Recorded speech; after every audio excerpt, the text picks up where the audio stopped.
好了，七殿下重病昏迷，快不行了。爷，戴夫人生的这个孩子不太吉利啊。刚出生的孩子，连亲娘都没来得及抱一下，就被奶婆子匆匆抱上马车，送回了安怀老家。巧的是，从那以后，岳半般命格不吉的名声彻底坐实。太好了，七皇子终于醒来了。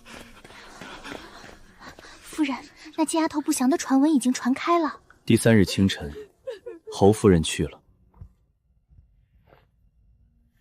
而岳斑斑在安怀老宅过得连个下人都不如。4岁起，他就被赶去后院干粗活，挑水、劈柴、洗衣、扫地，手上常年生着冻疮。好不容易长到16岁，老宅的人正准备把他许给一户不靠谱的人家，偏偏这时京城侯府要他做药引了。于是侯武病了，大夫开的方子要他取走药纸，原主被折腾几次后，人直接陷入昏迷，再醒来就是现在的岳。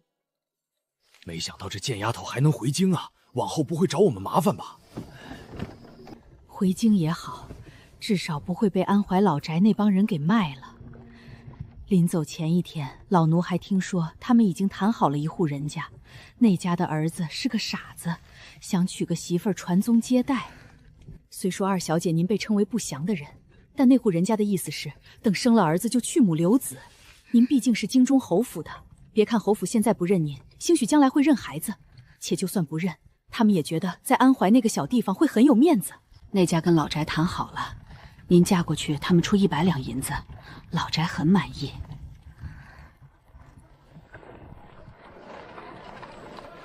京城到了，已经能看见城门了。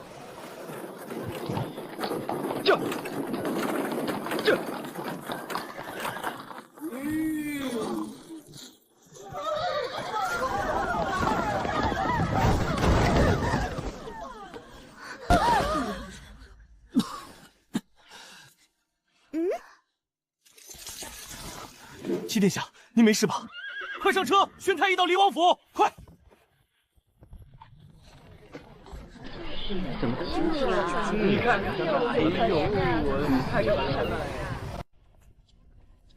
斑斑，16年了，你终于回来了。斑斑出落的愈发的水灵了，比千萌还好看。哎，回来就好，回来就好。是啊，回来了就好。你回来了，你姐姐的病就有得治了。是啊，是啊，斑斑，你可一定要好好吃东西，只有你吃得好了，才能多多产血。要是没有你姐姐的这场病，你也没有机会回到京城。你要懂得感恩。快，现在就去取吧，别耽误时辰。能为大姐姐做药引，我是十分乐意的。可是我一路奔波，风沙大，吃了不少土，现在的药引也是不好的。不如我先歇1天，等养好了再给大姐姐用。你们放心，我一定做一个合格的血牛，一定把大姐姐治好。快，带2小姐下去好好歇着，是个懂事的孩子。快，带她回房休息，今日就吃猪肝，多吃些。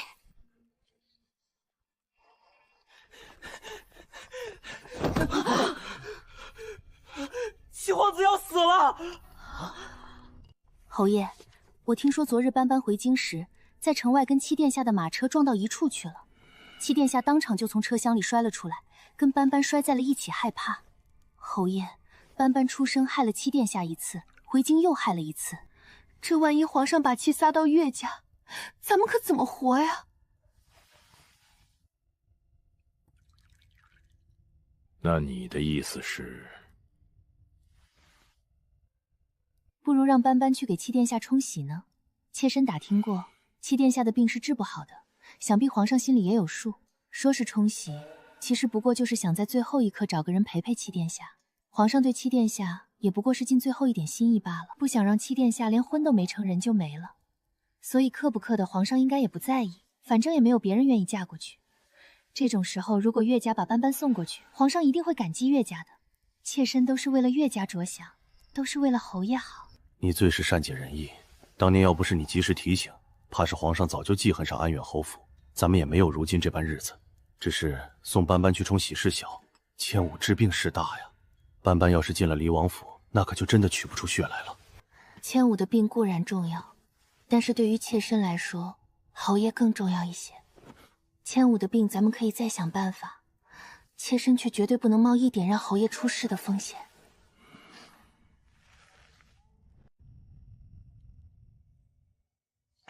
乔叔请走后，夏南烟妾室身份扶正，岳千武也成了安远侯府嫡女。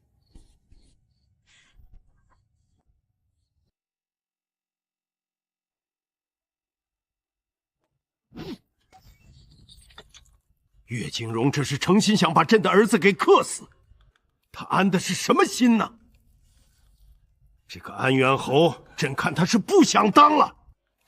其实让岳家的孩子嫁过去也好，京中传了这么多年说那个孩子克重华，这次偏巧两人一起回京，还撞到一起了，想必也是有缘。且就当个奴婢送到离王府去服侍着，反正重华这个病太医院也没法子了，就让他们两个有始有终，也算料了这一世孽缘，这样下一世就不会再继续纠缠。皇上觉得臣妾说的对吗？臣妾也是心疼重华这孩子，从小病到大，好歹最后的时候身边有个伴儿吧。天顺帝思虑过后，便拟了圣旨赐婚。岳斑斑，过来沐浴，你身上都臭了。许是因为二小姐要出嫁了，嫁出去就不算是岳家的人，所以就克不着大小姐了吧？你的意思是，千户的病也是让斑斑给克的？只是猜测。我这是穿越了，还是穿了个不讨喜的？这个七皇子应该是中毒了，看样子要想活下去，得靠自己了。岳斑斑，你到底适不适合嫁到流王府去？可不要给家里人惹麻烦。放心，我不会的，我是爹爹的乖女儿，我一定听话。我就是舍不得家里人，想在家里多住些日子，跟家里人多亲近亲近。这可是天上掉下来的夫君，我不捡，岂不是对不起老天爷？明年正取6里，发财大将。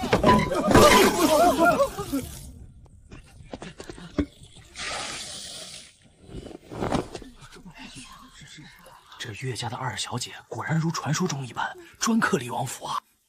你自己鞠几个躬，意思意思就得了。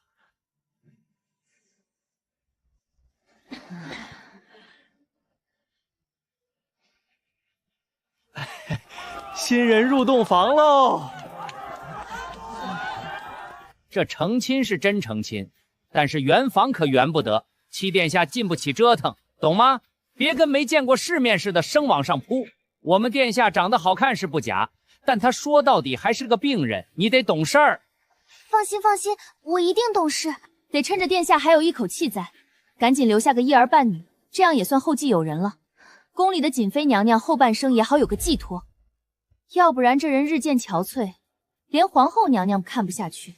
那也不能为了留孩子不顾七殿下的死活啊！太医院说七殿下没救了，咱们考虑下一代吧。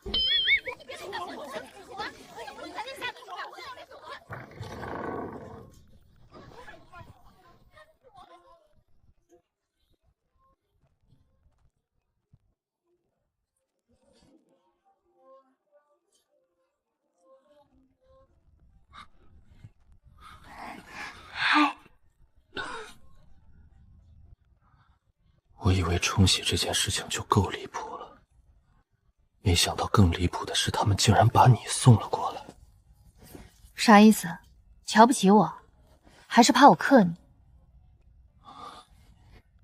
并非瞧不起你，更不是怕你克我，只是觉得他们不应该信什么克不克的传言，更不应该因此耽误你一生。怎么就耽误我一生了？你可知嫁到离王府意味着什么？我命不久矣，不知还能坚持1天2天，还是3天5天。总之太医说，就是这几日了。但终你这一生，都只能留在这离王府里独自生活，不能再嫁人，不能再享天伦之乐。伴随你的只有积极，以及皇家的冷漠无情。你确定要过这样的生活吗？你说的都是真的吗？我将会一个人生活在这座府里，除了下人，再没有人跟我说话。皇家冷漠无情，不会理我这个冲喜来的儿媳。我也不能再回到娘家去生活，不能轻易见我的家人，我也不能改嫁，不能跟别的男人成亲生子。这些都是真的吗？是真的吗？怕了吧？也罢，虽说京中盛传是你克我，但我不信那些。总归咱们还是有缘，我也不能害了你。你若是后悔了，我这就叫人去跟父皇母后说清楚，咱们这桩婚就算解除。你把嘴给我闭上，不要成为我奔赴美好生活路上的绊脚石。好不容易遇上这等好事，我还没等享受呢，你就要退婚，美的你！你说这是好事？废话，不是好事难道是坏事？不用嫁嫁，不用生孩子，没有人在我身边磨磨唧唧招人烦，我也不用整天面对公婆立规矩，到时候整个离王府都是我的。我想躺着就躺着，想坐着就坐着，想吃什么吃什么，想干什么干什么。对了，朝廷会按月给我拨银子吧？一定会的。怎么说我也是离王妃，我要是过得太寒酸，皇家脸上也没有光。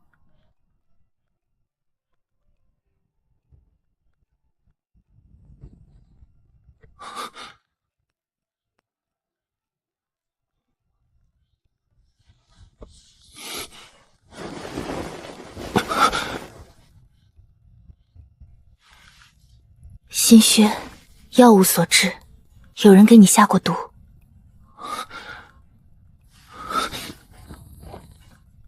筋骨没事，但是下肢水肿厉害，这腿都变形了。你应该经常会有心慌气短的症状，全身乏力，严重的时候站都站不起来，只想躺着。这种情况是心脏供给量问题导致的，满足不了全身的组织代谢。想要解决对我来说不难，但是我不太想把你治好。咱们这样行不行？我给你治到半好半不好的样子，既吊着你的命，又不让你好得太利索。你可以减轻痛苦，但要想像正常人一样也是达不到的。你会医术？我分析过了，你身份特殊，一旦完全好了，一定会参与到争夺储位的纷争中去。我觉得那样不利于我们的家庭稳定，更不利于平平安安活到老死。事业挂太累了，要么被人斗死，要么把自己累死。比起死，我更想好好活着。你办好办不好的，跟皇位也就无缘。但你又是王爷，这府里的生活十分富足，咱俩就在家中混吃等死，这样是不是很好？怎么活？可一定要给殿下留个后啊！已经在安排我的后事了。我不行，我得懂事，我不能因为你长得好看就升往上步，别的你不要想。哦对，你现在应该也没那个力气想。你哪儿学来的医术？从没听说过安远侯府的狄小姐精通医术。所以你听说的狄小姐应该是侯府的大小姐，不是我。吃了它。这是什么？你管它是什么呢？反正你人都要死了，我总不可能傻到提前给你下毒吧？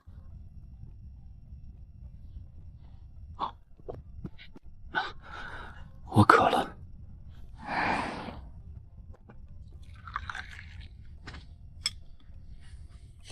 这生心丹你吃了之后，过1个时辰就会有感觉，之前的心慌乏力症状会有明显的好转，包括身上的水肿也会见消。但它不是吃1颗就能好的神药，想要把你这病症完全治好，需要连续服用10日。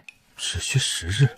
我就是有这个本事能把你给治好。不过我先前也说了，你这病症是药物所致，有人给你下毒。虽然那毒是很多年以前下的了，动质已经极不明显，但体内毒素依然还有残留，一点点的把你的身体给拖垮了。10日复生心脏，再10日均除毒素，不是神话，我真的能做到，你要相信我。你说的都是真的？真的。那你愿意帮我治病吗？那你听我的话吗？听话，咱不治。我都是为你好，以后你就懂了。你先歇着，我到府里转转。我是乡下回来的，好不容易进了离王府，想开开眼。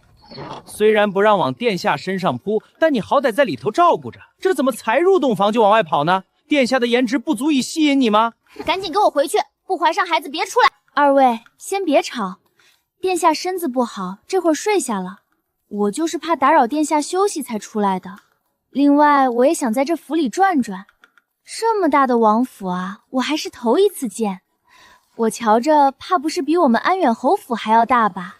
这话说的，安远侯府能跟王府比吗？那侯爵能跟王爷比吗？哼，真是乡下来的土包子，没见过世面。确实，您说的对，我就是没见过世面。我才出生就被送到乡下去了，就是安远侯府，也只是回京之后住过3日，第4日就被送到这里来了。所以您带我转转吧，带我见世面。哇，府里居然有湖！哇，府里居然有山！哇，府里这么多下人！哇，府里好多院子！你可真是要了我的老命了。确实好生养，你看他面不改色，气不喘的，甚好。我从小养在乡下，什么粗活重活都干过，4岁就跟着大人上山拾柴火，这区2个时辰不在话下。那是什么好事吗？还值得你这般炫耀？你是因为什么被送到乡下去的？你心里没数吗？还不是因为你克了我们七殿下。你从打出生就克他，回京又克他，你这是逮着他一个人祸害起来没完了是不是？你就不能换个人？我又不想这样，但其实也算不上我克他吧。好不容易能回京，还是他的马车撞了我的马车。现在他要死了，还把我弄进离王府来冲洗，我这是什么命啊？他为啥就可着我一个人祸害呀？你这老头儿就是刀子嘴豆腐心，嘴上说着瞧不上他，吃饭的时候还问他爱吃什么。好歹有个王妃给殿下送葬了。我宗顾您吃什么可气的人？从小养在乡下的，随便给口剩菜剩饭吃的，不挑食。对，我不挑食，吃你们剩下的就行。王府里的剩菜剩饭都比我以前吃的好了，我知足。作孽呀，岳家作孽呀！行了，等着吧，我去安排。瞅你瘦的跟个麻杆似的，我让厨房去炖个肉。以前都不会给殿下吃这些重油的东西，怕不好消乏。现在也不忌讳这些了。殿下想吃什么就跟老奴说，咱们想吃什么就吃什么。这人啊，不怕别人听人说，能吃点什么就吃点什么吧。一般这种时候，那就是离死不远了。是，你能不能过来扶扶我？你今日初来乍到，我陪你吃个饭也是应该的，且也不至觉得过于乏力。我这回精气神确实好了一些，与你说了这些话也不大喘了。我想是你那个药，可能是回光返照吧。吃饭，别矫情，没那么难受了就多吃些，只有吃饱了才能有体力。多吃些，病会好得更快。我的意思是，趁着还能吃就赶紧多吃点，吃一顿少一顿。刚才我把整个离王府都转了一遍。我从小在乡下长大，没见过这么好的宅子，这把真是开了眼。这哪里是宅子，简直就是园子。生活在这里，一辈子不出府门我都乐意。不过你府里有些人不对劲，看我的时候表面上是好奇心王妃，但实际上却带着监视和审视的意味。但也不是所有人都这样，应该是被分成了2派。如何看出来的？观察，那些人看人的眼神不对劲儿，手里在做着的事儿也不对劲儿。明明是拿着扫把扫地，可是划拉了半天，地上的落叶也没聚到一堆儿。我在乡下干了10几年扫地的活，太知道扫成这样意味着什么了。意味着什么？心不在焉，他们根本不是在扫地，就是做个样子，实际上心里想别的呢。所以你逛府是借口，真正的目的是打探一下府里情况。可你不是说要还去观察这些事？我是混吃等死，怎塞但不被人害死。混吃等死得有个先决条件，就是这个地方它得真能让我平平安安、一事无成的苟合着。那些应该是你的对家派来的吧？无外乎就是你的那些兄弟，谁让你家真有皇位继承呢？行了，快吃吧。吃完了，我给你做一次针灸治疗，解决一下你下肢水肿的问题。但还是那句话，咱们不能好得太快，也不能全好。好得太快惹人怀疑，全好我就不能混吃等死了。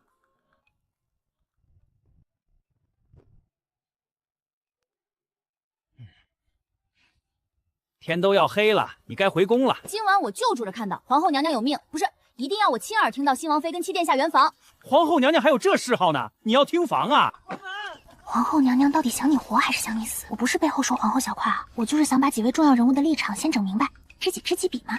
我自有一子身子虚弱，母妃着急上气，多数时候都是皇后娘娘在带我，不是生母更胜生母。那就是好的，那可能真的是想留个一儿半女，有个心理寄托。可惜啊。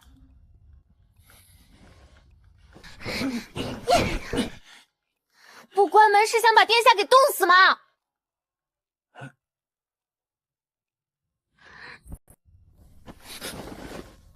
干什么？你不脱裤子，我怎么给你施针？你还想不想好了？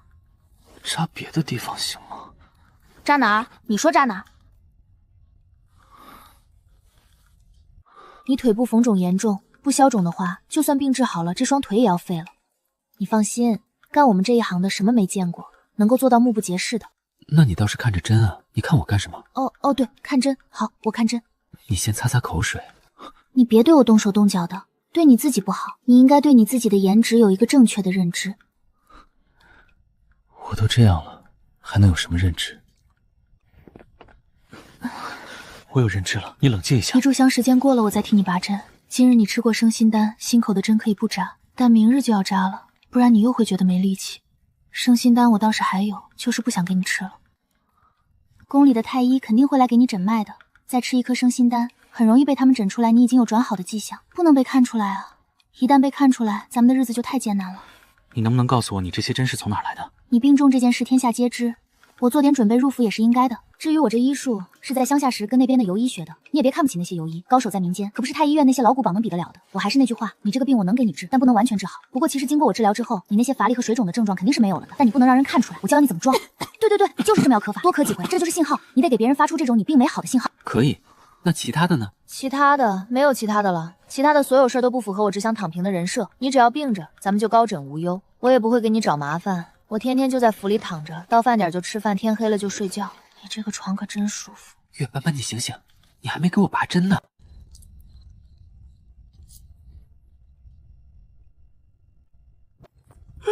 月斑斑，我跟你说了那么多，合着你这是一句也没听进去啊！可怜我们七殿下还病着，你这也太没人性了！殿下，王妃，百年好合，早生贵子。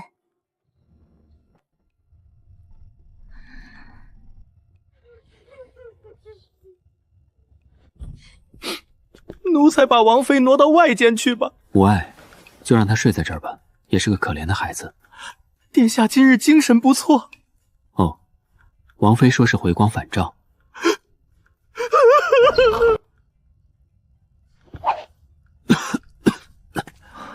殿下的身子还是不行吗？虽然还是不大好，但似乎比前2日强上一些。那看来是冲洗有效，恭喜齐殿下。那个皇上说了，如果殿下实在不大好，这些折子就让属下拿回去；如果殿下身体好了些，就把这些折子留下，明日殿下批完，属下再来取。齐殿下依然不大好，但好在也没有往坏里发展。要是能一直这样，也算是维持住了。就是想要再好一些，还是得出京去泡泡汤泉。畅春园的汤泉对这个病症有很好的疗效。等本王好上一些的，再做打算。哎，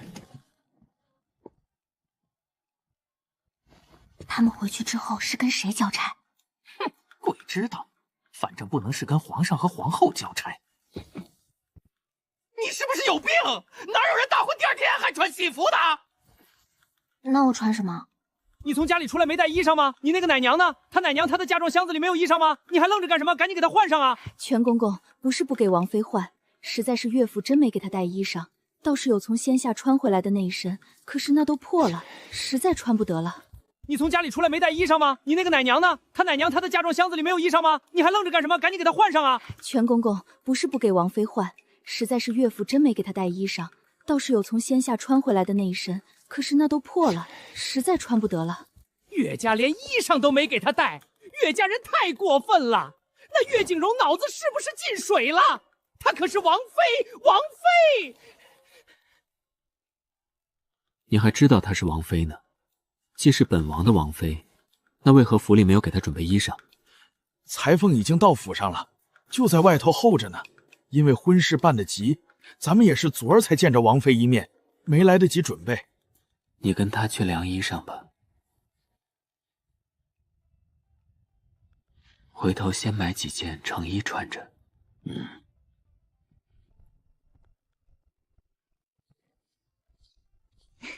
你这回真该回宫了。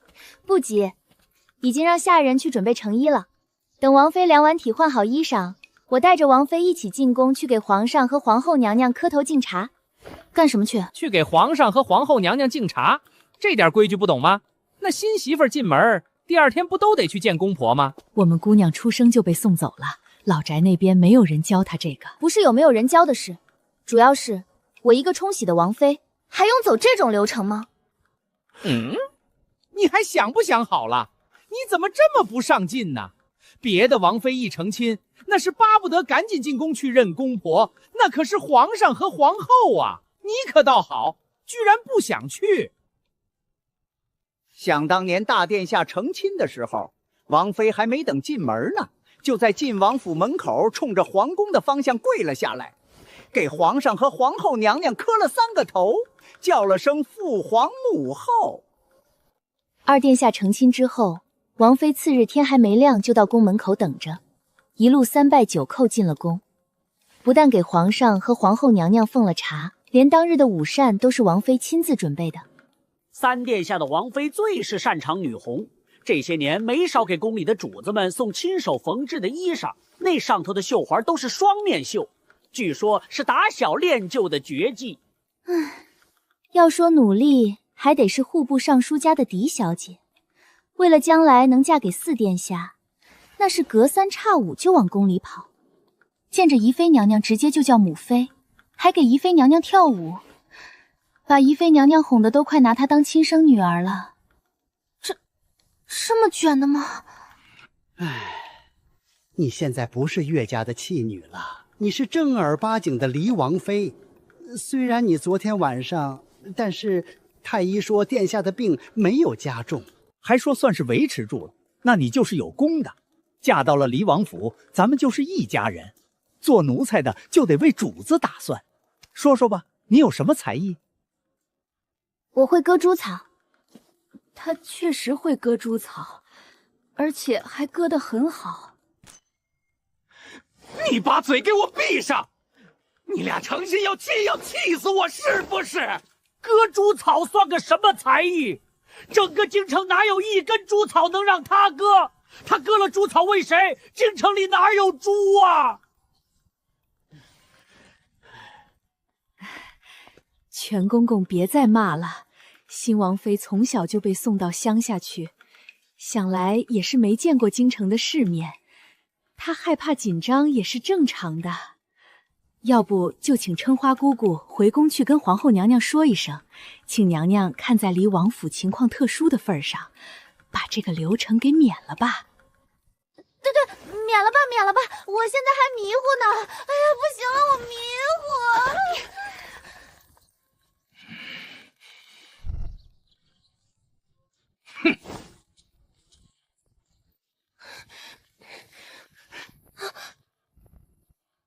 又怎么了？他不想进宫去给皇上和皇后娘娘敬茶。冲喜的王妃算什么正经王妃啊？刚才那个婆子都说不用去了。刚才的婆子，你到底能不能分得出好人坏人？那玩意儿他是真心为了你好吗？谁家正经奴才不劝主子上进的？上不上进的那都不重要，那什么才重要？活着最重要啊！不是你活着最重要，是七殿下活着最重要。他这不是活着呢吗？可是有人想让他死，知道吗？这府里有人想让他死。我知道啊，要不然他也不能病了这么多年。那你还不想办法？你是不是有毛病？你们这么多人都没有办法，太医院都没有办法，皇上皇后都没有办法，现在来指望我一个冲醒的王妃，开什么玩笑？你也不出去打听打听前16个岳家都对我做了什么？你们说的那些又绣花又跳舞的，我会吗？我拿什么讨好皇上皇后啊？殿下，您跟王妃说说吧，好歹得进宫去露一面啊。第一，谁说你不算正经的王妃了？第二，是有这个规矩，应该进宫去看看，就进宫去看看吧。去吧，我母妃也在惦记我们，你替我去看看她，好不好？空手去啊？就带上你最真诚的祝愿。那行吧。你们都圆过房了，还怕殿下看？谁跟他圆房了？他的身体完全不符合圆房条件啊！赶紧换吧。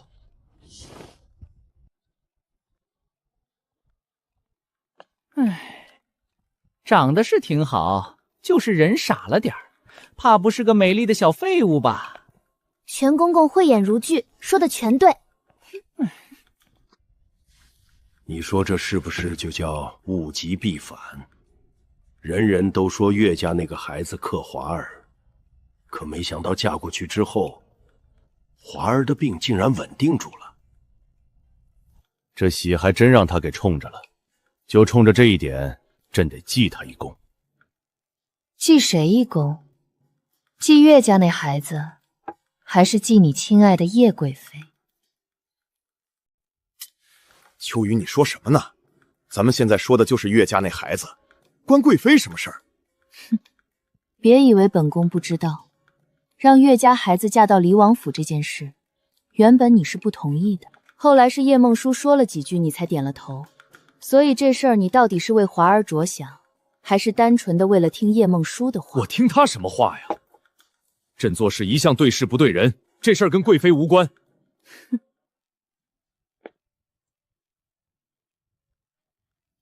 长秋宫到了，到了，到哪儿了？你睡了一晚上还没睡醒？我要真睡了他一晚上，现在估计还躺着起不来呢。皇上和皇后娘娘都在吧？瑾妃娘娘到了吗？皇上是来了，但瑾妃娘娘没来，听说又病了。瑾妃娘娘这个身子也实在是让人着急，打起精神，跟我进去吧。父皇母后，请父皇母后喝茶。往前几步，你搁那儿举着，谁能够得住啊？早听闻你打从出生之日就被送离京城，一直在老家养着，回京之后又匆匆嫁到离王府，这些规矩不懂也情有可原。也是可怜了你这个孩子。其实当年我们是不信谁克谁这种怪力乱神之说的，但又不好干预朝臣的家事，所以罢了，都过去了。听太医说，华儿的病算是过了难关，维持住了，算是冲喜成功。这咱们又不得不信了一些怪力乱神，你说是吧？孩子啊，你可一定要好好照顾华儿。他是朕最宝贝的儿子，你嫁过去，朕不图别的，就图他身边能有个伴儿。孩子啊，你嫁给了华儿，咱们就是一家人。华儿虽不是本宫生的，但也是从小就在本宫身边养到大的。本宫没能把他的身子养好，这都成了本宫的心病。后来华儿封王立府，本宫也是天天惦记。现在好了，华儿有你照顾了，本宫也能安心一些。但是斑斑啊，虽然老七病着，但你是健康的，所以外头的事儿他不行，你就得出面，你得这样那样，还得那样这样。父皇，我要是这样那样，再那样这样，可就不能好好的照顾七殿下了，也不能在他身边给他作伴了，他可能从早到晚都看不见我。父皇，是这样那样重要，还是七殿下重要？这事儿听本宫的，你求他没用。做王妃就要有王妃的样子。长秋宫连朕斩到香书了。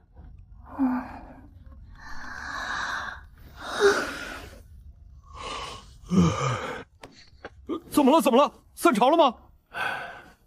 秋雨，你这个脾气得改，动不动就拍桌子可不好。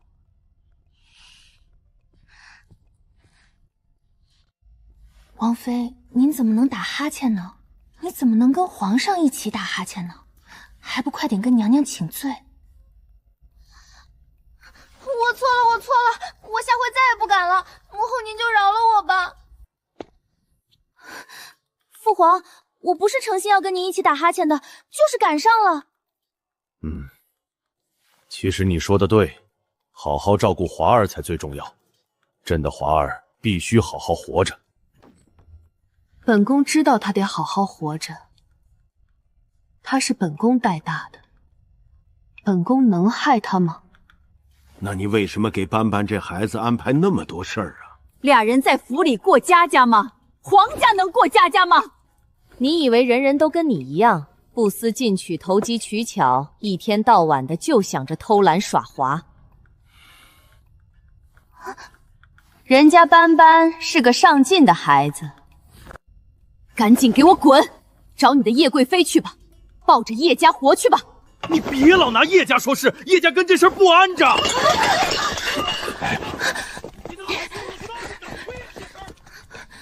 王妃没吓着吧？别怕，常有的事儿。皇上这会儿嘴硬，晚上还得来哄娘娘。这么多年，他就没赢过。不过王妃，这事儿也怪您，您第一天来听训，怎么还能听困呢？那哈欠一打，搁谁不气？我说我不来，你非让我来。行了，不怪您。长秋宫暂时不能待了，奴婢带您去锦绣宫看看瑾妃娘娘。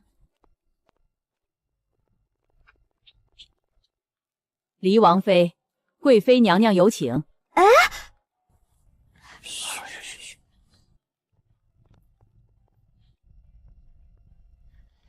到本宫这里来，不用这样客气。本宫今日能借众长华的媳妇，心里很高兴。本宫一见到你就觉得亲切，可能这就是缘分吧。可惜了，早知道你这么好，本宫应该去求皇上，让你嫁给八殿下的。你嫁给重华也好，重华是这些皇子里面样貌最好的一个。有机会见到安远侯，本宫一定替你讨个公道。这么乖巧的孩子，怎么命这么苦呢？贵妃娘娘真是太客气了，第一次见就送我这么贵重的东西，这是你应得的。那还有没有别的赠品？玄处处扯我干什么？我跟贵妃娘娘赏了头缘呢，我若空手从兰台宫出去，旁人看见了，会不会说贵妃娘娘小气？一定要好好跟七皇子过日子，要把离王府照顾好。贵妃娘娘待你这样好，王妃要懂得感恩，别做没良心的人。怎么会这样？嬷嬷，您别回头，继续往前走，我再看看。哼，有毛病！没想到真是这个病，嬷嬷也太可怜了。离王妃，您到底在说什么？我说嬷嬷病得不轻，再拖下去可就麻烦了。离王妃，您到底在说什么？嬷嬷，您再走两步。哎呀，没错了，一样一样的。什么一样？有些话我不知当讲不当讲。讲。好，那我就说说。嬷嬷，您这腿怕是有点毛病。我们乡下有一个人就是这样的，走路腿画圈，平时看不出来，但偶尔发作的时候就会画那么几下。什么了？我哪有走路画圈？这么多年从来没人说过。可我是个实在人，贵妃娘娘对我这么好，我不能当个良心喂了狗的白眼狼呀，我得报答。您高兴，娘娘就高兴；娘娘高兴，皇上就高兴；皇上高兴，皇后就……总之，我就是想报答贵妃娘娘，所以才指出嬷嬷这病症。我到底哪有病？哪条腿？右腿膝关节发生了轻微的错位，这是发现的早，再晚就是严重错位，没救了。走两步，有病没病都走两步，看看到底画不画圈。就在这儿，走两步。哎，我怎么画圈了呢？我这腿怎么不听使唤了呢？李王妃，怎么会什么？到底发生了什么？嬷嬷是不是觉得有病的那条痣吧没有力气，不画圈就走不稳路？我也是跟嬷嬷投缘，才多说了两句。我都是为了嬷嬷和贵妃娘娘好。好孩子，好孩子。离王妃呀，刚刚是老婆子我不懂事，说话不好听，您可千万别往心里去。可真是大善人啊，养才看就心肠好的。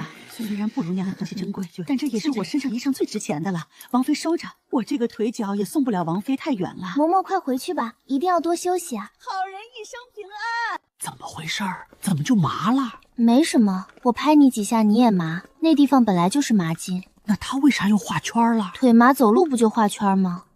合着好好的一个人，就这么被你给忽悠瘸了。还祝他好人一生平安呢。并不是故意冷落瑾妃娘娘的，是瑾妃娘娘本身的性子就比较清冷，不喜欢人多，所以才撤了不少下人。实际上瑾妃娘娘是宠妃来着，待会儿您见着就知道了。奴婢从来没见过那样的美人。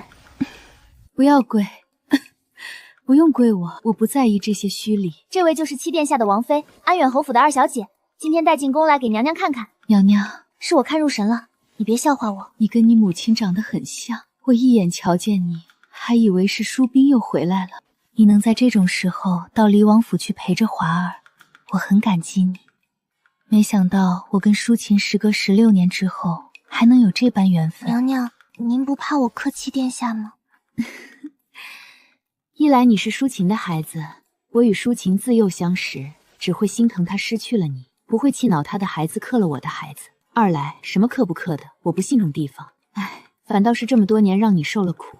当年我派人去跟岳家说过，可他们还是不肯把你接回来。我给你备了见面礼，这上面的盒子里装的是我入宫前从娘家带来的，是我娘给的。要是生了儿子，就把这些东西当银票把给我带出宫去。下面的盒子里装的是银票，我没有多少现银，何况华儿常老人吃药，淑琴的孩子就是我的孩子，我待你跟待华儿都是一样的。娘娘放心，今早太医来看过七殿下，说他的病可以维持。母妃放心吧，我一定能把七殿下照顾好的。淑琴都没听到你叫她一声娘，我现在却能听见你叫我母妃了，我心中实在欢喜。还是都长大了就有自己的造化，您把身体养好，也能替他解心宽。母妃能明白我的意思吗？明白。以前皇上和皇后娘娘也总这么说，但是我都没听。不过今日你说的我会听，因为别人说上天也是华儿一个人在离王府生活，但是你说不一样，你是真的能在离王府陪着他，所以我愿意听。算你有良心，知道好好的跟瑾妃娘娘说话。瑾妃娘娘实在是太可怜了，以后你要常进宫，多陪她说说话。的价钱，今儿你也没少赚，见面礼也不算愉快，银子是得了，还见了3位娘娘，却没有一个人留我吃个饭，我都快饿死了。这皇宫也太大了，我得走了2万多步吧？为什么娘娘们都住得那么远？皇上来来回回的不累吗？也不是所有娘娘都住得远，主要是这几位。瑾妃娘娘喜静，主动要求住远处。皇后娘娘跟叶贵妃一向不怎么和睦，皇上怕俩人打起来，所以干脆让他们住得远些。真是麻烦。离王府就成了我间掌握朝事的帝后和吵架。你小心点，别磕了。月下迷落的是兰台宫和锦绣宫的。月斑斑，你什么意思？你别告诉我是殿下要吃这些玩意儿。昨日公公问没有喜欢吃的东西，我想了一晚上，都写了下来。熊掌、鹿尾什么的是不可能有了，但我瞧面上这意思，你可能是爱吃肉。等着吧，晚上给你整个大肘子，记得再炖个乳鸽枸杞汤，我补血。退下时把门关紧。脱裤子。下次你能不能直接说扎针？脱裤子，扎针。大男人脸红个什么劲儿？我都不脸红，你脸红。但凡你在这种时候少拿那种流氓看民妇的眼神看着我，我都不会脸红至此。你就是小气。今日我去见瑾妃娘娘时也是这么瞅她的，人家都没说什么，大大方方的给我瞅。你倒好，多瞅你几眼就不乐意。就是现在这个场面略显尴尬。我怎么不尴尬呢？正因为你不尴尬，尴尬的就是我。见着母妃了。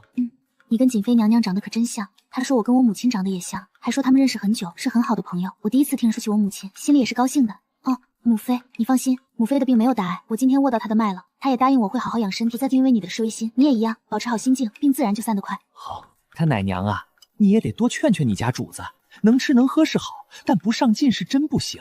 今日皇后娘娘还特意提了这个事儿，她得往心里去啊。一定劝，我一定劝，一会儿等她吃完饭我就劝。这个吃相也不行，哪有侯府的大家闺秀是这个样子的？我让她改，我一定让她改。看吧，病的是七殿下，不是你，你是可以走路的。你这个做下人怎么一点眼力劲儿都没有呢？七殿下他是病人，他那个病累心，还没力气起不来。你说我总在他面前天有多蓝地有多宽，跟龙儿说这首曲子有多美妙，不信你听听。跟走不了路的人眼前显摆自己长了腿，那不是什么往人肺管子里戳吗？你怎么这样呢？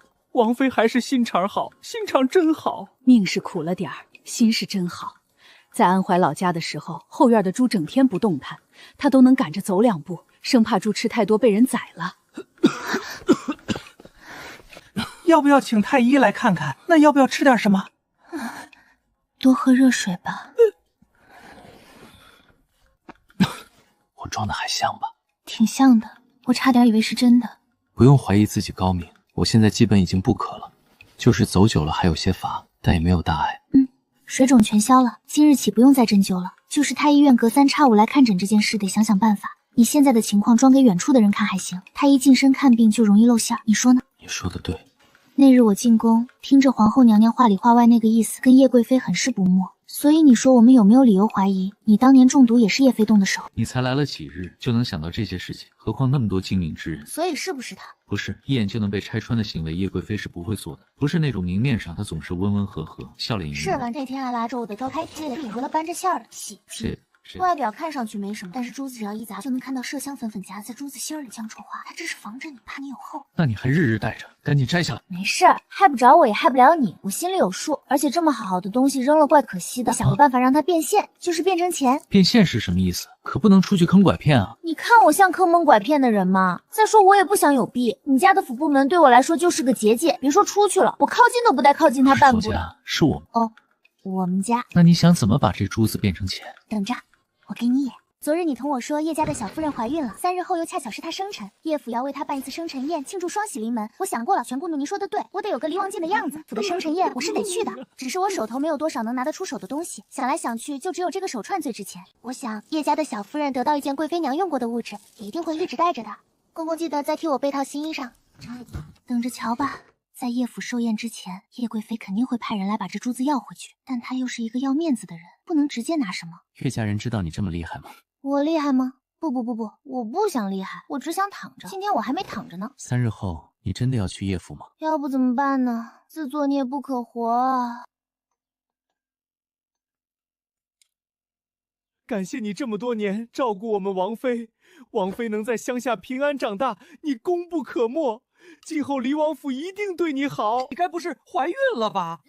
殿下呀，您可受苦了啊！生这么重的病，岳家这孩子他没人性啊！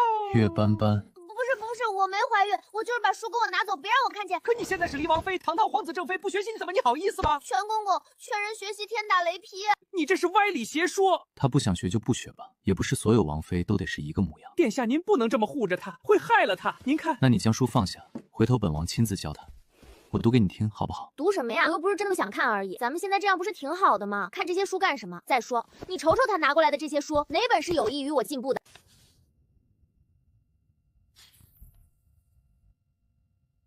你看我说什么来着？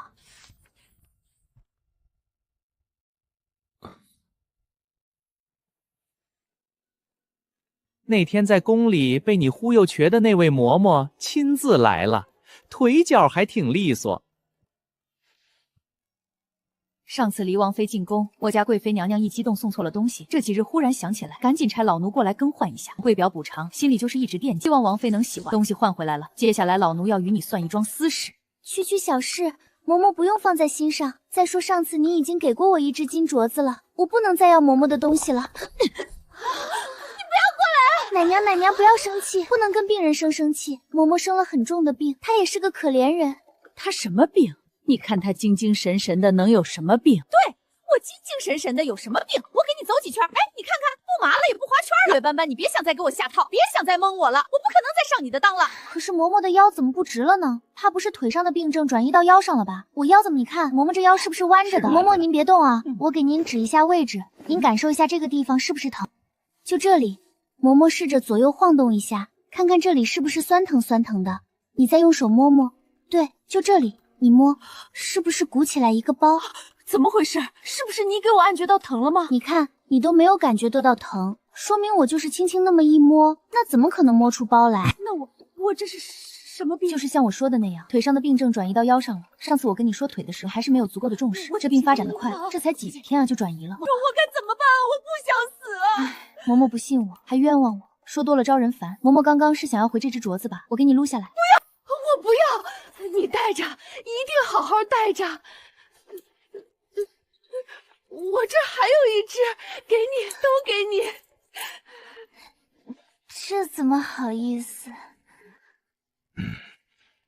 感谢老姐姐一巴掌打醒了我，要不然我还不自知呢，耽误了自己，也冤枉了王妃。王妃说的对。太医要是可靠的话，七殿下的病早就好了。亏我还那么信任他们，他们真是太让人失望。要是早治好就好了，这病症在腿上，总比在腰上好治得多。王妃，救救老奴啊！呀，这包怎么这么大？我是不是要死了？我们再抢救一下吧，也站不住了，我这腰怎么说废就碎了呢？快来人，抬担架，快担架！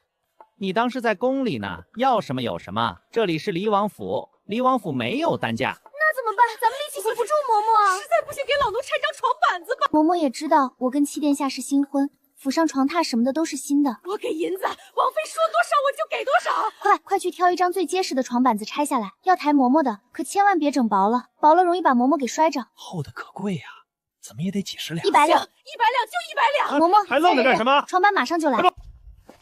嬷嬷别着急，回去跟太医好好说，实在不行给点好处，他们会给嬷嬷仔细看的。王妃真是大善人，老奴谢谢王妃。快回去吧，看病要紧。好人一生平安。就这么忽悠，不怕叶贵妃收拾你啊？怕啊，所以我不出府啊。你不出去，人家也会派人来的，到时候咱们也拦不住啊。那就不让他来啊！只要七殿下还在那儿躺着，我一个混吃等死的王妃还知道你是混吃等死啊？不过你这番分析倒也是对的。我懒是懒了点儿，但不傻。他们急三火四换走的那串珠子到底是个什么？麝香珠啊！他们不想让七殿下有孩子。什么？不想让七殿下有孩子？你胡说什么？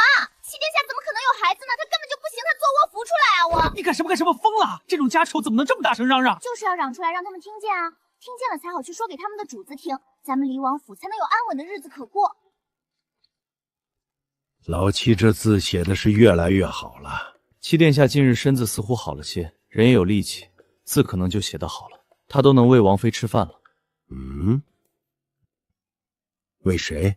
喂王妃。岳家那孩子病了。没病，没病为何要人喂着吃饭？王妃她可能是懒的，据说这是第2回了。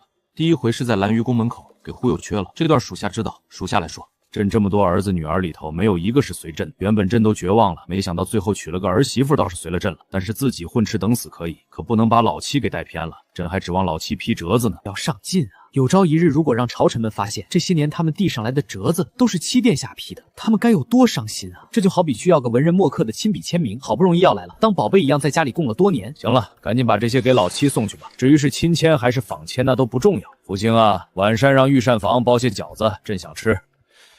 皇上，您是真不怕七殿下哪一天撂条子不干了呀？殿下那个身体，您不慌吗？不慌啊。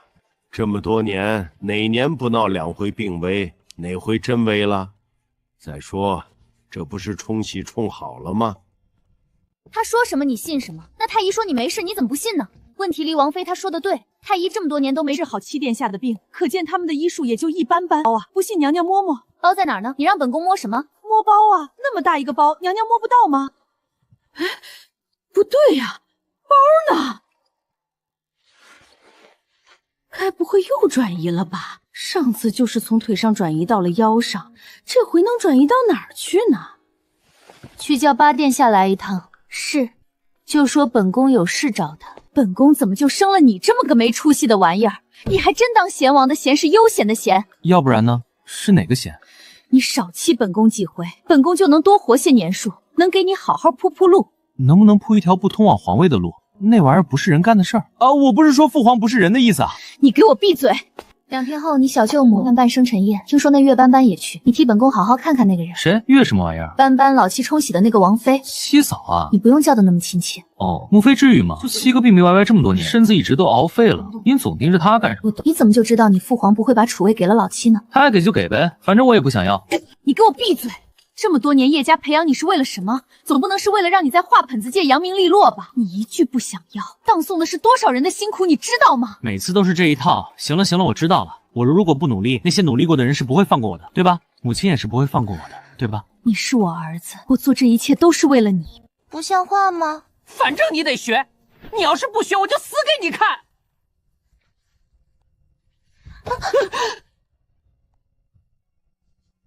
哎呀！要不别学了。王妃没有这个天赋。我们王妃总不能什么都不会吧？学道菜吧。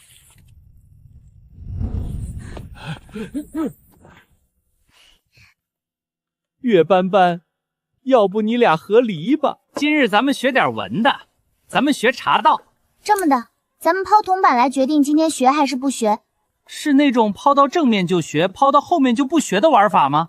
不是抛出去铜板摔碎了就学，摔不碎就不学。其实王妃挺努力的，本王已经教会她识字了。是吗？你给她读一下书名念什么？母猪的产后护理。这就是你找来的书。冤枉啊，殿下！老奴我也不识字啊，我也不知道是这种书啊。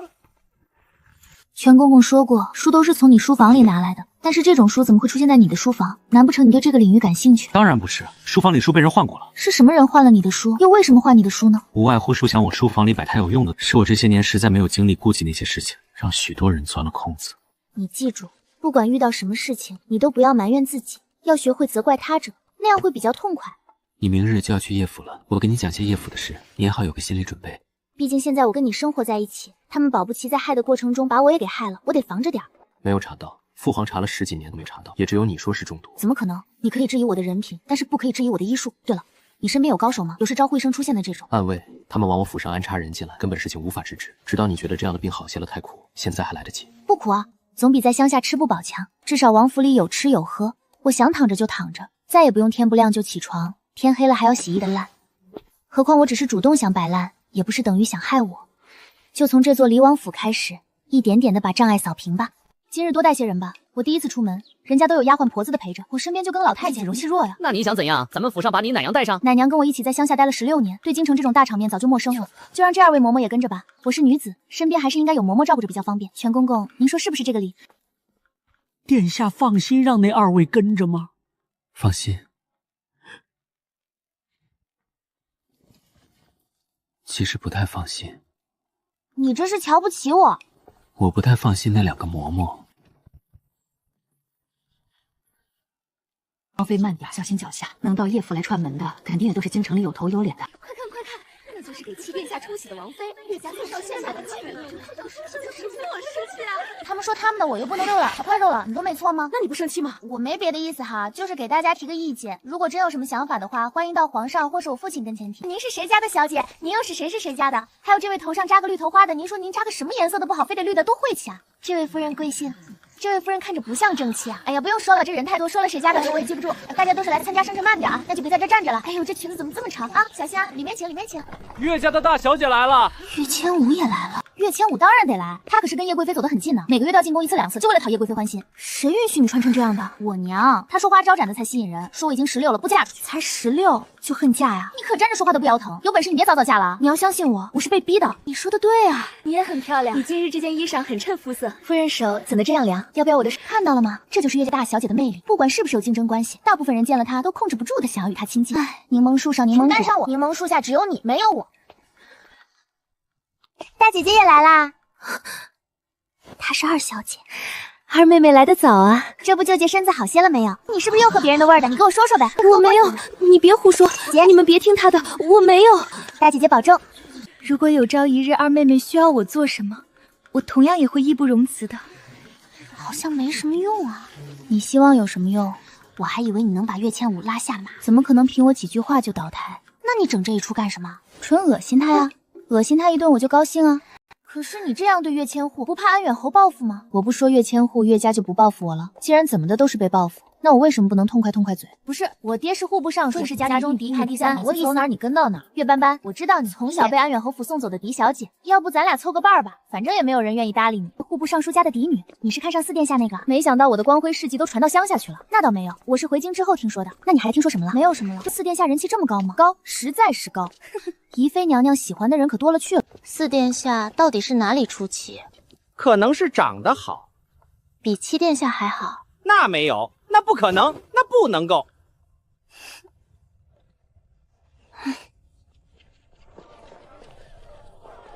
试问天底下除了瑾妃娘娘，谁还能有咱们7殿下长得好？他对7殿下多少有点个人崇拜，你别往心里去。他说的没错啊，这天底下的确是没有人比7殿下长得好看啊。可惜7殿下身子不好，总感觉活不长久，要不然我一定改到锦绣宫跳舞去。这是怎么回事呢？大年宫宴那会儿，那帮女的几番嘲笑我，我一生气就把她们的花花肠子都给说了出来。展开说说。比如说李家的那个，她也喜欢4殿下，丢脸也得大家一起丢才是好姐妹。后来我娘把我嘴堵上了，那些被我说中的人又哭又闹，我心烦，直接掀了桌子。失敬失敬，皇上没罚你？没罚啊，那场宫宴闹腾到挺晚，也不知道是哪个非说要陪皇上一起守岁，过了子时才结束。我瞅着皇上都困了，正好借着我掀了桌子这个点子，他当场宣布宫宴笑笑。反正我没挨说，就是回家挨了顿打。我爹打人挺疼的。你这样都能学得这么好啊？这可能就是传说中的天赋吧？真有这种天赋？有个屁！只有在背地里往死里努力，才能在表面上看起来毫不费力。那我们也努力，你自己努力吧，我不努力了，我只想当个废柴。你为什么不努力？我为什么要努力？为了那几个穿的比你还招风，谁家的？一个是吏部尚书家的，一个是右相家的，还有一个父亲只是个6品小官，她还是个庶女。那个呢，戴绿头饰的那个。什么颜色不好戴，非得戴绿色。礼部左侍郎家的也是庶女，审美有点问题，每次出席这种场合身上都带点绿。那可能绿色是她的幸运词。拉倒吧，之所以把绿色掀身上，是因为她爱慕9殿下。9殿下的名讳里有一个绿字，9殿下名叫江绿尘。这他妈谁给取的名字？听说是皇上。算了，当我没说。你再看那个人，他在瞪岳千武，看到没？他眼珠子都快翻出去了。还真是，那是礼部尚书家的嫡小姐，名叫蓝月玲，也是个有才艺的，跟岳千武斗了多年，可惜都没斗过。明明什么都好，就是总比自己岳千武差了那么一点点，何必呢？是啊，何必呢？他们都学什么？学的可多了。总体来说是分文化课和专业课两方面。文化课就是读书了，四书五经都要读，要会作诗会写词。专业课呢，就是琴棋书画舞蹈一类的。反正听说蓝小姐卯时一到就起，亥时末才息。除了是这样，都赢不过岳千武。所以我说，天赋确实很重要。谁家好人喝药瘾啊？对对，他一定是因为这个原因。蓝月玲可真倒霉，跟这种人较上劲儿了，太卷了，报了这么多兴趣班，爬起来了。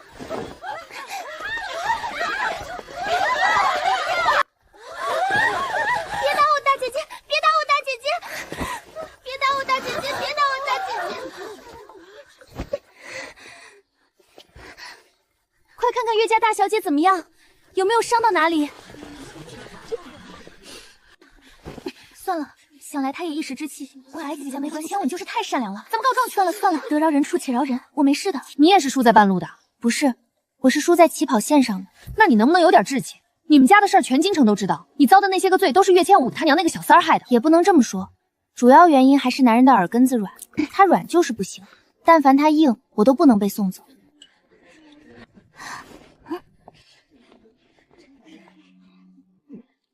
左相家的大小姐唐飞燕，所有人都知道她心意七殿下。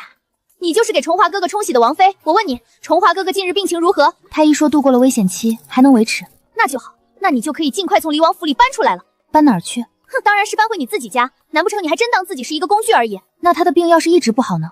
你竟敢诅咒崇华哥哥！岳斑斑，你怎么这么恶？你说什么？你让我将夫君让给你？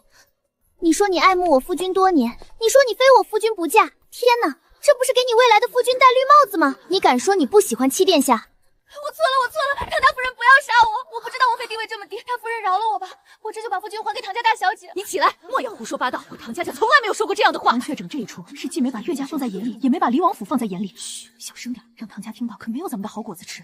敢跟我耍阴的，还以为我是伤下那个岳斑斑呢。没事没事，咱们继续。你刚才那一下，唐家脸都绿了，你这脑子转的也太快了。就是玩儿。纳尼？又来一个？这是什么路数？那个病秧子怎么这么招人啊？我的不是一个路线，我是模仿派的。七殿下什么样我就什么样，七殿下什么病我也是什么病。岳斑斑，你就可怜可怜我，让我去离王府跟七殿下一块病着吧。要不我也给你找个人冲冲喜。你看，你如果也有人给冲喜，那是不是又跟七殿下多了一个共同点啦？那我等你。啥？这就走啦？100万，离开七殿下。100万？怎么，嫌少？对不住啊，要怪就怪自己，你不该来招惹我。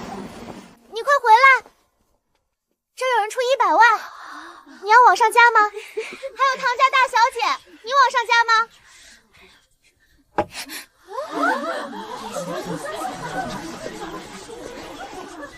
你看他凶的！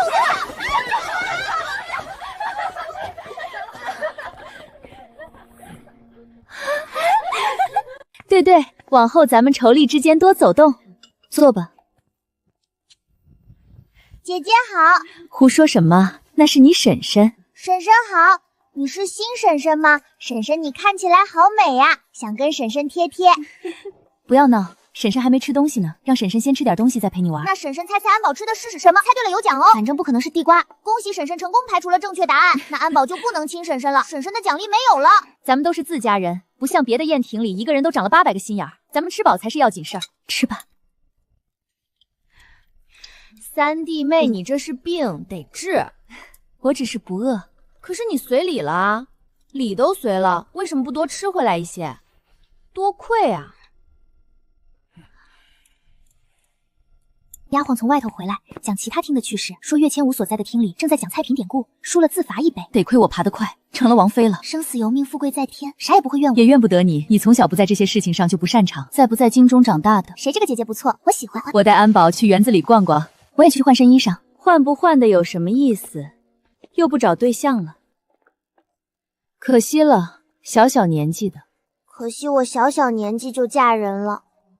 不是，可惜你小小年纪就不知道换衣裳。下人来传话，说女兵都去了梅园，岳家大小姐和唐家大小姐为首的小姐们正在作诗写字。不去。天菩萨，千万别喊我烧脑。斑斑，快走，梅园那边热闹起来了，岳千武和唐飞燕那帮人都在作诗写字呢。这姐姐也忒淡定了吧。我一向写字没有岳灵好看，此番又要丢篓了。岳大小姐不用放在心上，你已经那样优秀了，次次都赢，那岂不成神仙了？哼，马屁大圣。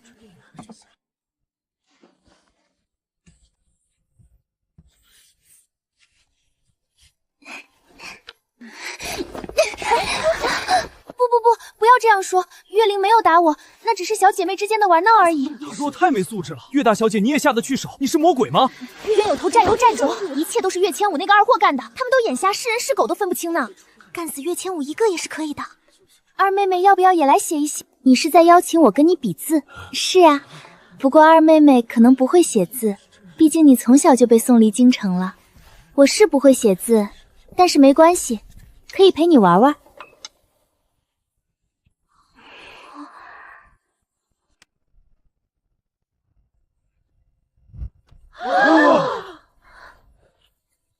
要不岳千武，你把鞋脱了吧，你用脚写。你可别哭了，动不动就红眼圈，给谁看呢？赶紧的认输吧。二妹妹是在安怀那边习过字吗？自然是学过的。我乃安远侯府正儿八经的嫡女，我母亲是安远侯发妻，父亲怎会疏于对我的教导？从我3岁起，父亲就为我请了启蒙师傅，专是为了让他安怀教导我功课。那师傅是给了重金。不可能，大姐姐，你这是什么意思？怎么就不可能了？你是想说父亲是那种狠心抛弃亲生子女儿，在乡下自生自灭的冷血无情之人？那才是不可能呢！但凡是个有脑子的人都干不出来这种事。毕竟我不行丢的是安远侯府的脸，他还会被人戳脊梁骨，说不会教导女儿。大姐姐，我们的父亲是一位情义的人，发妻跟妾抬妻位的后来者那是不一样的。无论到什么时候，哪怕是父亲100年之后，能与之合观的人也只有我母亲一个，所以父亲怎么可能会放任我不管？只是家中很多事情也不是他一个人能说得出他算的，就只能暂时委屈我，希望我不要恨他。我怎么会怪他呢？他是我的父亲呀。对哦，岳斑斑才是安远侯府正经的嫡女，这样的才是明媒正妻，才算得上真正的当家主母吧。岳斑斑说的连血弦都算不上，将来都不配跟安远侯合葬的。这么说来，其实岳千华也算不上岳家真正的嫡小姐。今日临场发挥实在仓促，没有好好准备，写的不好，让各位见笑了。大家可以把刚才发生的事都忘了，千万不要放在心上。你是想让我们把你对岳千武说的话给忘了吗？我是想让你们把我会写字的事情给忘了。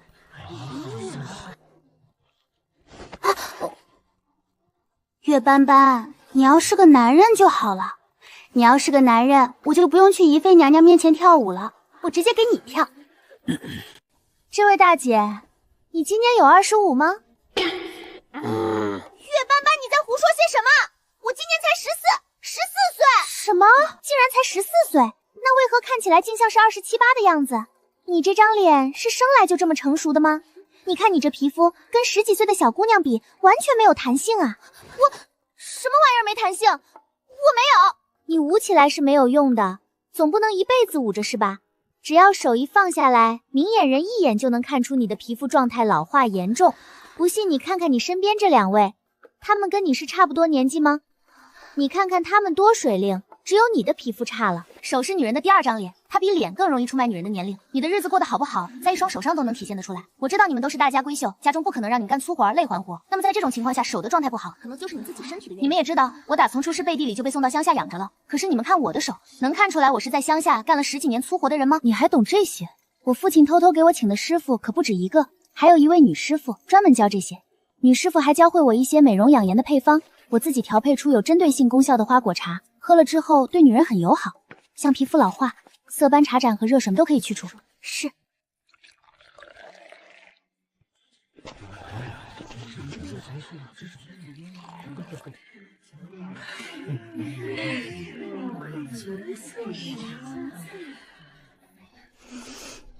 这不是比药还神奇了，大夫都不敢开这种方子。所以我不是大夫啊，那些大夫不会告诉你的事，我这里都有。我原本没想把这么好的东西拿出来的，但刚刚看到2位姑娘的状态实在不好，一时心软。我反正就是……别啊，王妃，这么好的东西大伙儿都品尝到了，如果不能带回家，那得多遗憾啊！家人们喝不到这么好喝的花果茶，心疼啊！可是这东西原本就不多，有很多药材还是京城买不到的，我们老家那边也越发的稀少了。再说，大家也不信服这个的，好像真有点用。初冬，你看我这脸，是不是比刚才滑溜了？原本今早出门时脸上起了个痘，但这会儿摸起来好像是没了。呀，真的没了！喝茶之前还有呢，这么快就没了？这茶也太神奇了，这是神仙茶吧？你这皮肤看起来也比先前好了一些，红润了。你们看这里，刚刚还有一道纹的，现在是不是没了？好神奇！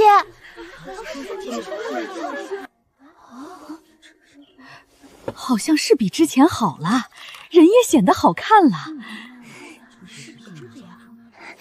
似乎有些弹性了。你卖给我吧，我买，我也买。别管有没有他说的那些个功效，至少这玩意儿好喝呀。就这一小盏，我一直在回味，这味道是以前从来没尝到过的。对，实在是太好喝了，就算什么用都没有，也比喝茶强。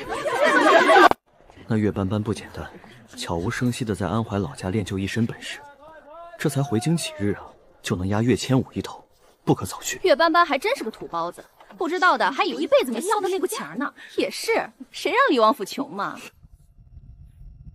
别数了，合着真是一辈子没见过钱啊！岳斑斑，你居然识字，你还会写字，所以在王府里你是逗我玩呢？不是说了吗？让你们把这件事都忘了。那忘得了吗？通过这一日，瞧出自己跟正常人的差距了吗？瞧出来了。那之后呢？你们打算怎么办？要是在以前，王妃点出我们脑子这些有病都一五一十的，跟贵妃，但是现在不一样了。我们在这种情况下，要是再出卖王妃，那我们还是人吗？你们能想到这一点，就说明脑子还有救。咱们王妃是真心为你们好的，你们懂得感恩，不能用嘴懂，得用实际行动，知道吗？知道，老奴知道。咱们以后一定好好伺候王妃，只要王妃不嫌，咱们这日子好就回来给王妃当牛做马，一辈子对王妃好，再也不搭理贵妃娘娘了。也别不搭理，那样对你们也不好。咱们都是好人，哪能看着你们往火坑里跳？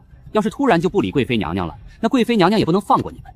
这样以后该怎样就还怎么样。贵妃那边你们该去还得去，但该说什么就得多斟酌斟酌。至于你们的病，回头我请大夫给你们瞧瞧吧。这一日你们到底经历了什么？怎么说呢？经历了很多，但又仿佛什么都没有经历过。反正人回来了，钱也回来了。至于其他人的死活，王妃说她管不着。老奴想，这可能就是传说中那种不顾人死活的玩法吧。王妃她有内秀啊。那送礼了吗？不算送，只不过是叶家小夫人买我们的东西，给打了个8折。不过，王妃，你确定那些东西咱们府里有？确定啊。搁哪儿呢？我告诉你。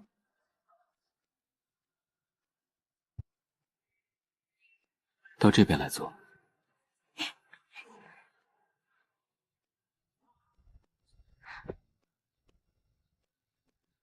你卖了什么东西给他们？这些银票都是你这一日赚的？对啊，我厉不厉害？厉害。我们斑斑真是太厉害了。确实厉害。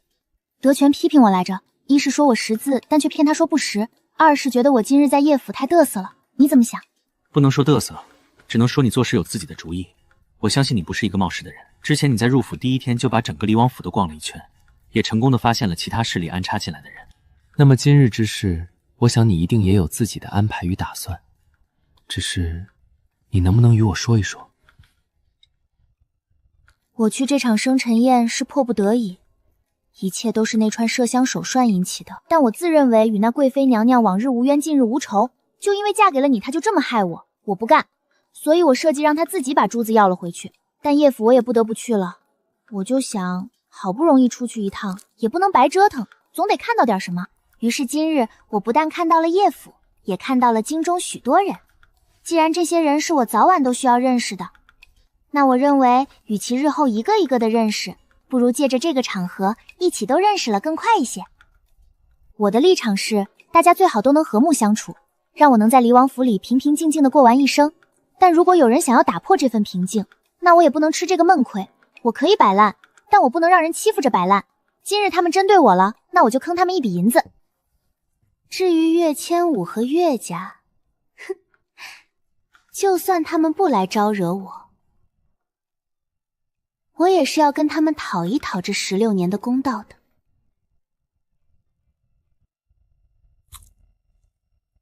其实我还是那句话，你我并未圆房，外界看来，你入离王府只是为了给我冲喜的。你若是想要远离这些纷争，我可以与你和离。你放心，你我和离之后，我会给你一笔银子，再派人送你到一个你喜欢的地方。至于岳府那边，我会请父皇母后为你挡一挡，将你的户籍从岳府迁出来。你甚至可以改名换姓，远离京城，从今往后好好的过日子。这些，只要你提出，我都会满足你。王爷、王妃，可以用晚膳了。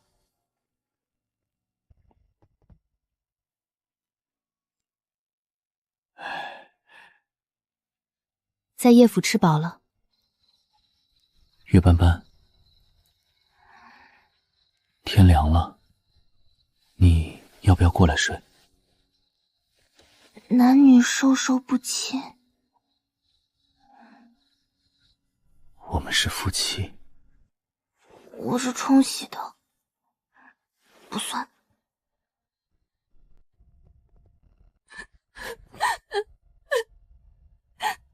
可能就是个误会。景荣这些年对你怎么样，你心中有数。对千武那更是像眼珠一样真实着，他怎么可能偷偷去管岳斑斑的？再说，你在老宅那边安插了人手，别以为我不知道。你的人这么多年一直盯着岳斑斑呢，他学没学东西，你自己心里没数？就是因为有数，才觉得老爷做的太绝了。我安插过去的不过是些丫鬟婆子，他们有几个本事能盯住什么呀？老爷权势滔天，他要是想偷偷做点什么，那我就是安插多少人手也是防不住的。母亲，我不是小肚鸡肠之人，斑斑也是老爷的女儿，老爷就是要把她接回来，我也是没有意见的。我只是伤心，我们夫妻这么多年，他做事却背着我。我没关系，我本就是妾台的妻位，我不怕被人捉脊梁骨，但千武是无辜的。但凡斑斑他是个懂事的孩子，他都不应该在那样的场合让他的长姐下不得台面。我真是想想就心难受，那对千武来说是多大的屈辱啊！母亲，我没关系的，我都可以忍。母亲千万不能因为这件事情着急上火。至于外面那些戳脊梁骨的话，大不了我以后不出门了，就听不到了。我们这么懂事的千武，为何要受这份罪啊？你去叫安远侯。是。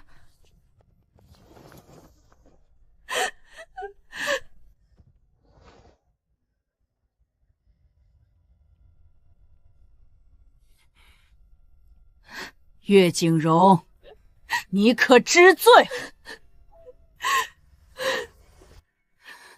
今日二妹妹是当着所有宾客的面写的字，那么多人都看见了，女儿是不会说谎的。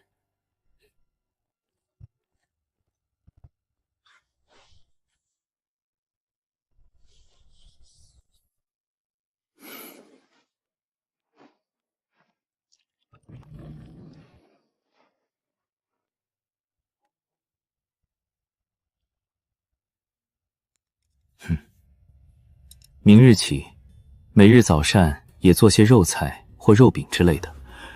是，照着王妃的口味来做。你手不能提，肩不能打的，走几步都喘。吃肉菜干什么？不是我想吃，是想给你吃。你太瘦了。我瘦吗？正好，瘦点省衣料，不能多花你们离王府的银子。岳斑斑，你良心发现了。第一，你应该叫她王妃。第二，良心发现这种话不应该从你的嘴里说出来，特别是对着王妃说。你是王府老人，照顾本王多年，本王自然对你多几分敬重，但这并不代表你可以不分尊卑，对本王的王妃如此无礼。德全，本王是在认真同你说话。你要记在心里。老奴记下了，都是老奴的错。就依着本王说的，往后3餐都多做些荤食。行了，出去吧。德全是没大没小，但也没有恶意。平时我们斗嘴也习惯了。你今日抽的是什么风？不是抽风，是觉得不应该委屈你。不是都要把我送走了吗？还差这几日委不委屈的？我在乡下委屈了那么多年，早就习惯了。我亲爹都委屈我，何况一个萍水相逢的人。你我之间只是萍水相逢吗？岳斑斑，回答我。不然呢？不是萍水相逢又是什么？情深意重肯定是算不上的，毕竟也没认识多少时日，最多算是一个强行捆绑。皇上赐了婚，我不得不嫁，你也不得不娶，所以咱们这算孽缘。事实上你并不喜与女子接触，这些事我昨日在叶府也听说了，而我呢，我也没有打算16岁就成亲。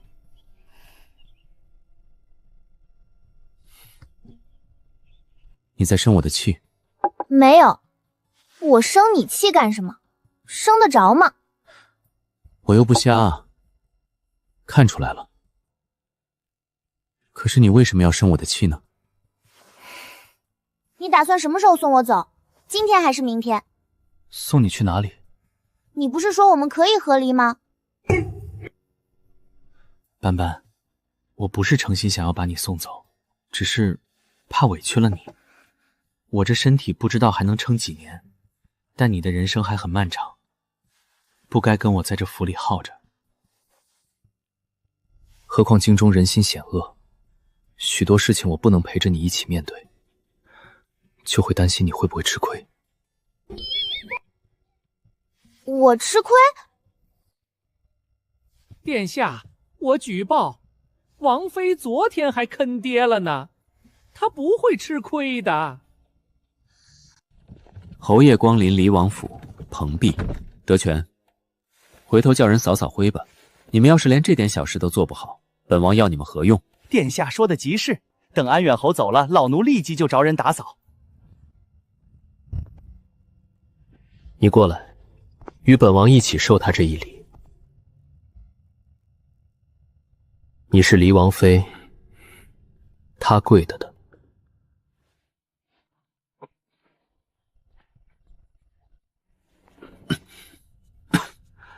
安远侯，请起吧。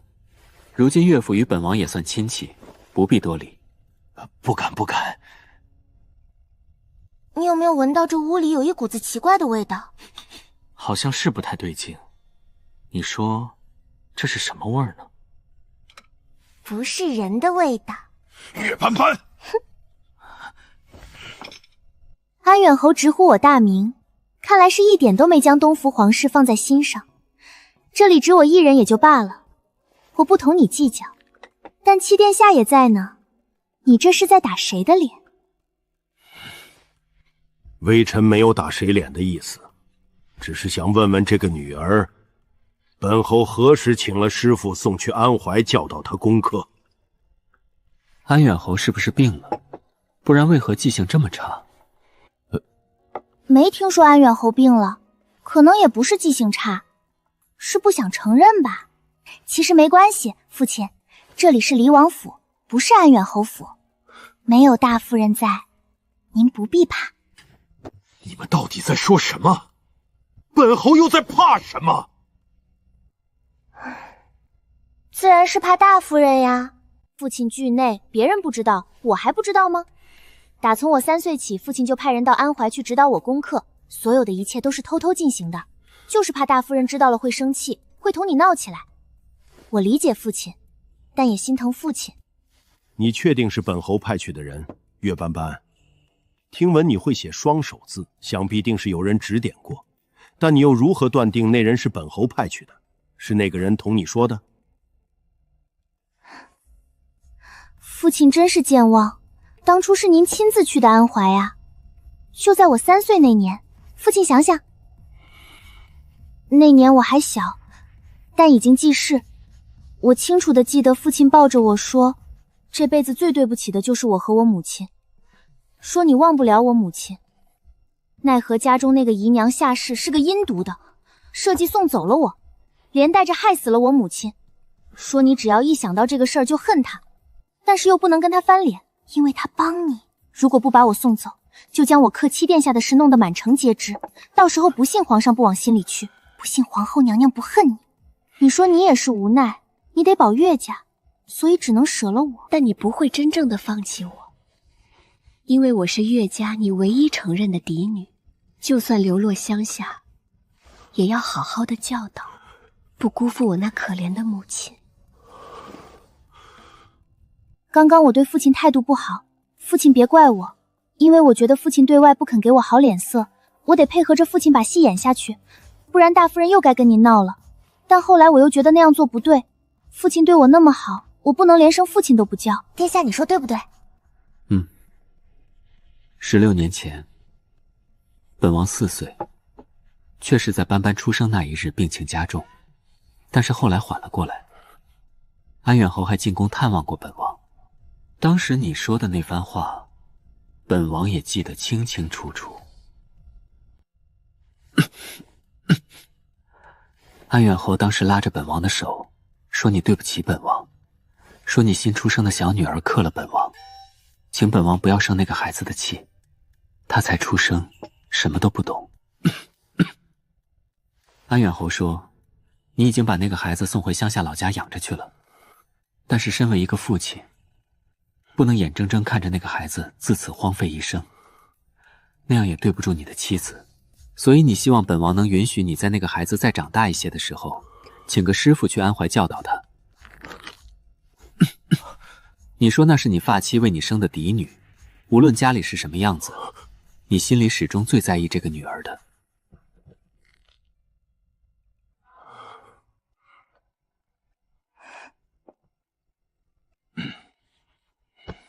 本王当时也小，不懂那些事情，什么克不克的，本王不在意，只是听你说起这件事，也觉得那个孩子实在可怜，就点了头，答应了你的请求。你见本王点头，很高兴，连连给本王磕头。磕完头，你又请本王替你保守秘密，说不能让别人知道，特别是你们家那个姨娘下世，你好像挺怕她的。安远侯，这些事情本王都记得，你怎么就忘了？找人看看吧，别是脑子出了问题，记忆混乱。至于斑斑，这可能就是缘分吧。当初你求到本王要保的这个女儿，没想到竟是本王日后的王妃。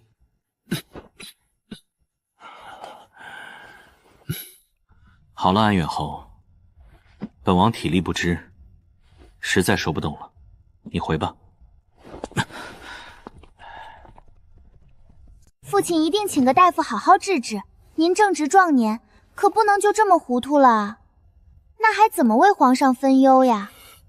至于家中大夫人，父亲让着她些，您脑子不好，玩心眼玩不过她的，万一她哪天起了歹心再加害父亲，唉，我是嫁出去的女儿泼出去的水，不能替父亲分忧，实在是心中有愧呢。父亲慢走。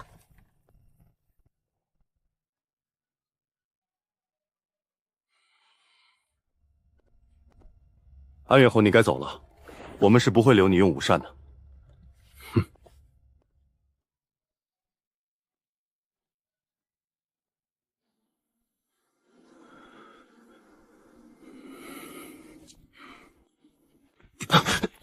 侯爷慢点，侯爷小心。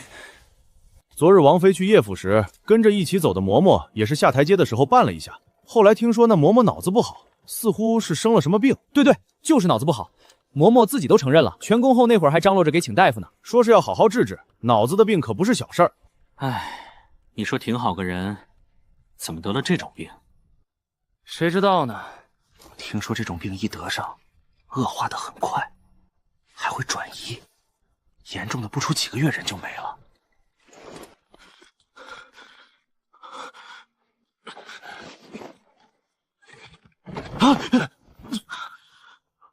侯爷，要不要请个大夫到府上看看？你也觉得不对劲儿是不是？就算老天爷撒谎，我们七殿下也是不会撒谎的。所以王妃，您反省反省，是什么原因让我们七殿下变成了如今这副样子？是人性的扭曲，还是道德的沦丧啊？可能是你家殿下的隐藏基因觉醒了。我家殿下就是有隐藏基因，也是优良基因。怎么可能？皇家有什么优良基因？不都是勾心斗角上位的吗？这种事，兴许他下生就会。你别胡说八道！我家殿下天下第一好。你在内涵谁？你说谁胡说八道？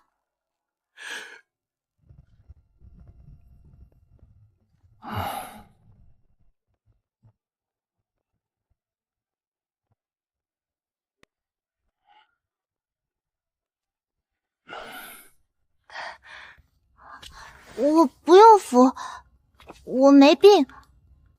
你确定你真没病吗？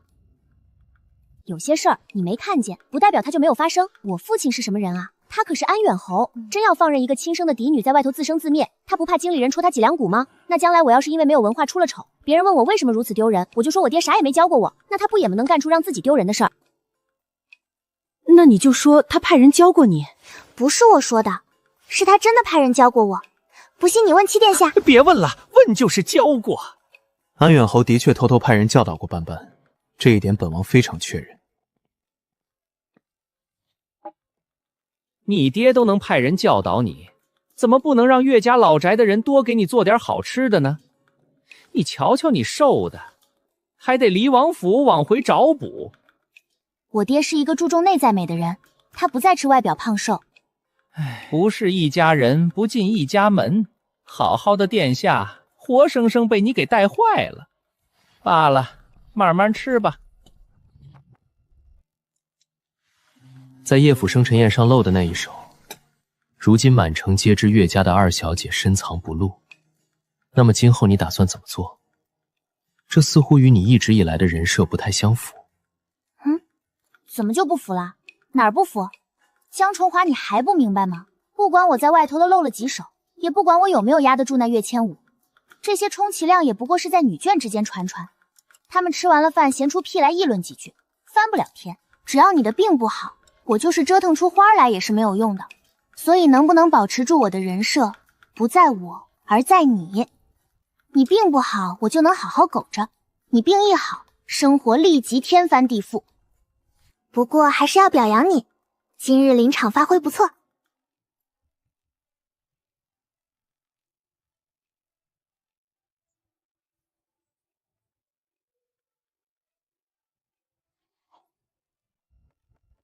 谈谈感想，今日为何配合我做这一场戏？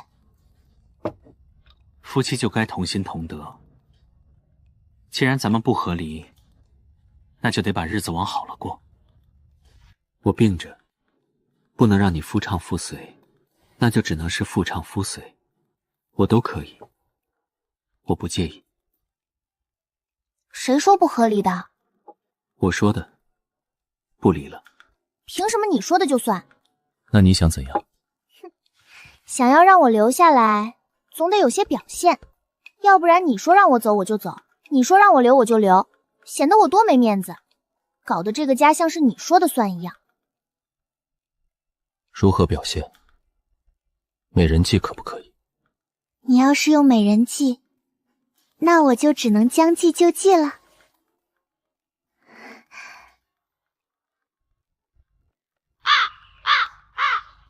挺大个人连饭都不会吃，吃的一嘴油还不知道擦。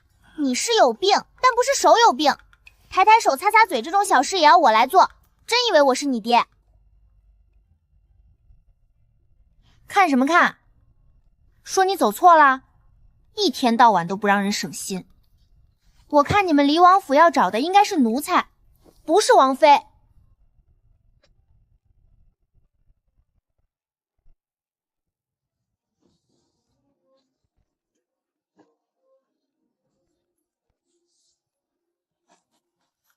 要不要找个专门的盒子收这些银票？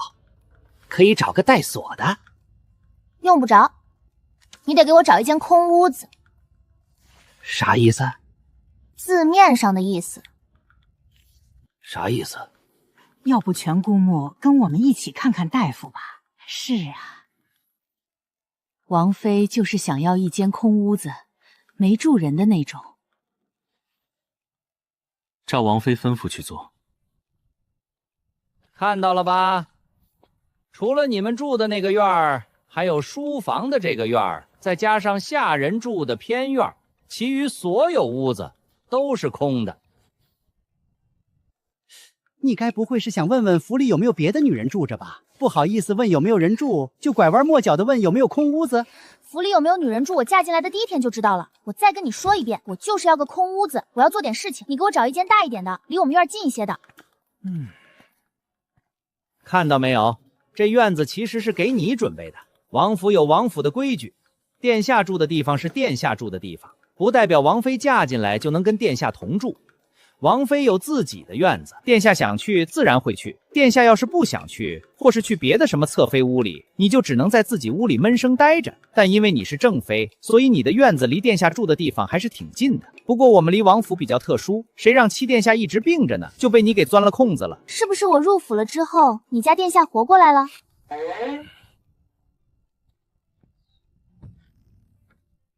你们在外头候着，一会儿我叫你们，你们再进来。